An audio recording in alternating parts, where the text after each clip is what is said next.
뉴스를 틀면 심심치 않게 들려오는 잔혹한 범죄 뉴스들. 흉악 범죄가 발생할 때마다 일각에서는 사형을 집행해야 한다는 여론이 들끓는데요. 우리나라는 여전히 사형제도가 존재하지만 30년 가까이 집행이 중단된 상태입니다.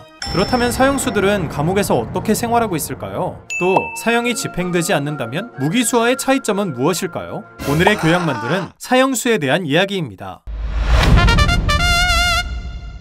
대한민국 정부가 수립된 이후 우리나라에서는 약 900여 명의 사형을 집행했습니다. 마지막으로 사형이 집행된 건 1997년 12월 30일, 하루 만에 무려 23명의 사형수가 무더기로 교수형에 처해졌죠. 이후 우리나라에서는 약 28년간 사형 집행이 중단된 상태인데요. 국제 앰네스티에서도 2007년 한국을 실질적 사형 폐지 국가로 분류하기도 했죠. 그렇다면 왜 갑자기 사형을 중단하게 된 걸까요? 일단 1998년 들어선 김대중 정부가 사형제도에 굉장히 회의적이었습니다. 김대중 대통령 본인이 누명을 쓰고 사형을 선고받은 경험이 있기 때문에 오판이나 누명에 의한 사형 집행의 위험성을 누구보다 잘 알고 있었죠.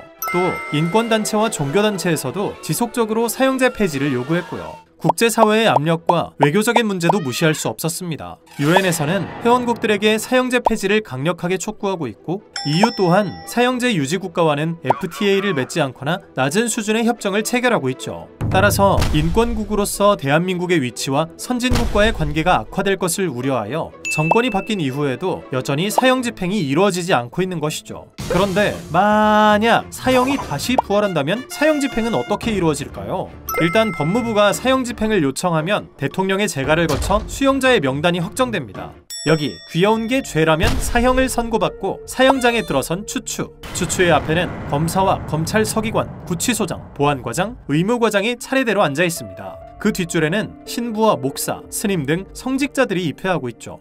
집행관이 사형수의 범죄 사실을 나열하고 판결문을 낭독하면 사형수가 마지막 유언을 남깁니다.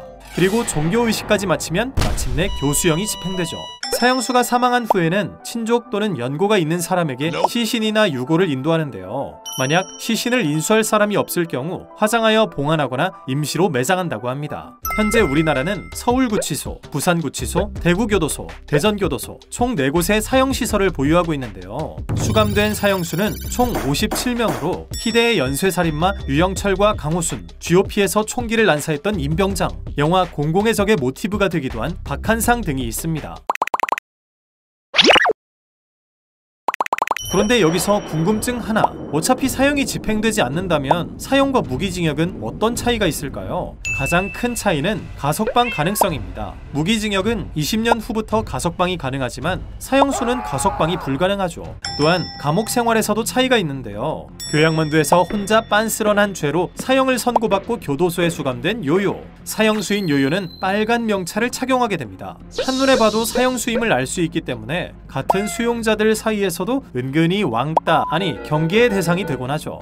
사형수들은 주로 이평이 채 되지 않는 독방에서 생활하게 되는데요. 창문이 있긴 하지만 밖이 잘 보이지 않을 뿐더러 햇빛과 바람도 잘 통하지 않는다고 하죠. 단, 수용시설에 따라 다른 수용자들과 함께 혼거실을 사용하는 사형수들도 있다고 합니다. 사형수들은 본인이 원하면 노역을 하지 않아도 되는데요. 왜 특별 대우를 하냐? 싶겠지만 의외로 노역을 하고 싶어하는 경우가 많습니다. 독방에서 벗어나 상대적으로 자유로운 시간을 보낼 수도 있고, 가족과의 관계가 끊어져서 영치금이 없는 경우 노역을 통해 돈을 벌 수도 있기 때문이죠. 노역을 할 때는 다른 수용자와 괴리감을 줄이기 위해 명찰의 색상을 임시적으로 변경해주기도 하는데요. 주로 인형 눈알 붙이기, 쇼핑백 접기 등의 단순 노동을 하게 되며 하루 작업시간은 5에서 6시간 정도로 월 10에서 20만원 정도의 돈을 벌 수 있다고 합니다.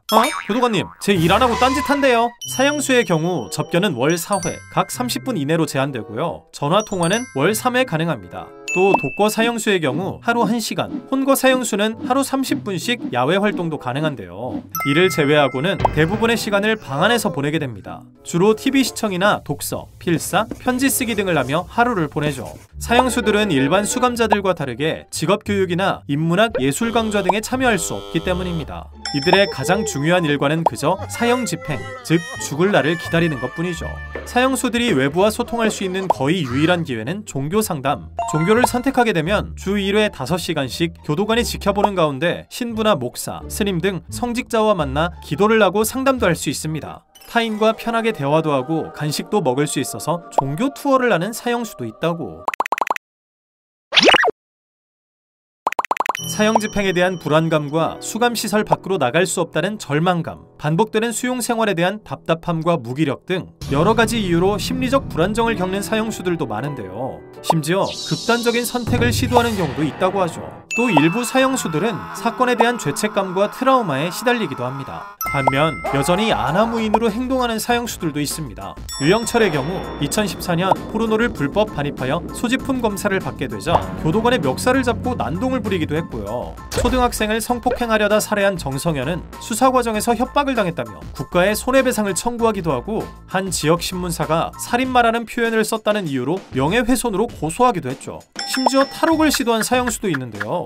연쇄살인마 정두영은 2016년 대전교도소의 3중 울타리 중 2개를 넘은 후 마지막 담장을 넘다가 발각되었다고. 아휴, 진짜 가지가지한다.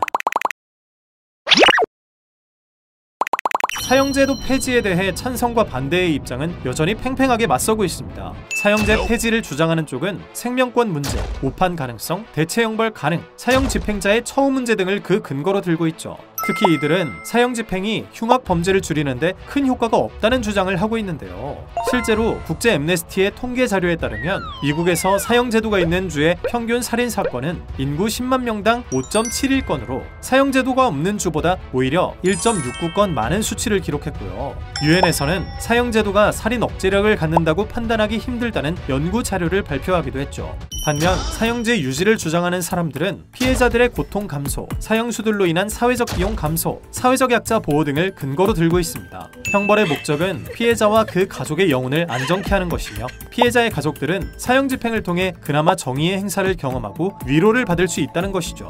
게다가 사형수 1인당 밥값, 의류, 의료비 등 연간 3,100만 원의 세금이 들어간다는 것도 문제라고 지적합니다. 우리나라에서는 사형제도와 관련하여 이미 2차례나 헌법재판소에서 위헌 여부를 판결하기도 했는데요. 사형제도가 우리나라 헌법에서 명시한 생명권의 본질을 침해한다는 이유였죠. 그러나 1996년에는 7대2로, 2010년에는 5대4로 합헌 결정이 나며 여전히 사형제도가 유지되고 있습니다. 현재 대부분의 국가에서는 사형제도를 폐지했거나 우리나라처럼 사실상 사형을 폐지한 상태인데요. 다만 여전히 미국, 일본, 싱가포르는 사형제도를 유지하고 있고, 중국이나 이란, 사우디아라비아 등에서는 사형을 활발히 집행하고 있습니다.